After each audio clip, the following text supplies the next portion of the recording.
by Chinese fighters in the yard of Baitur Rahman. Unfortunately, in short time, Junyatin had to realize the death of her father and husband in battlefield. However, the death of her father and husband did not make her enthusiasm down to fight the Dutch.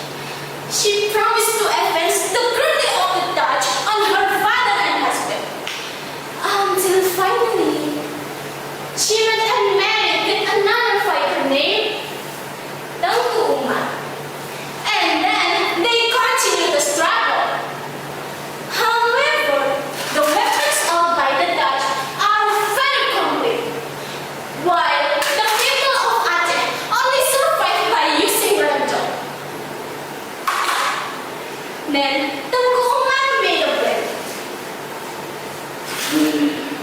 I will pretend to surrender and join the Netherlands. Then I'll send you more weapons. Unpredictable, that Tengku Umar tactic was successful. He was trusted by the Dutch and made him as the leader of the war. Meanwhile, Junyatin continued to inspire the people of Aceh. Now, they don't need to be worried because they got more weapons from Tengku Umar, we stole from the Dutch.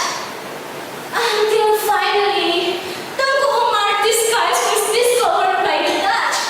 The Dutch were very angry. What? Umar was a liar! Kill them all and bring his head to me! War broke out again. Junyatin and Tengku Umar also fought the Dutch together. But unfortunately, Tengku Umar died in the war.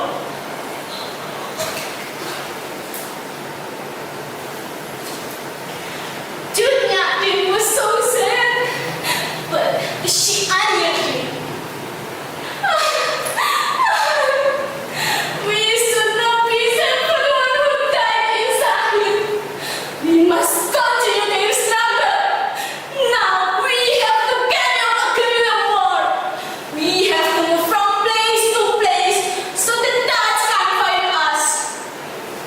The Dutch were annoyed by Junyatin a lot. They really curious about her and wanted to meet her soon.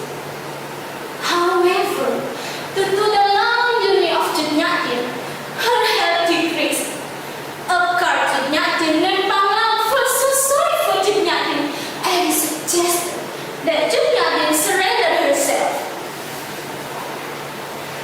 I'd rather die stabbed with a sword in my chest than surrender myself to the Dutch. Panglang ignores the words of her. He reported the location of her headquarters to the Dutch. Because of pity, he asked the Dutch to treat Junyatin with respect. Furthermore,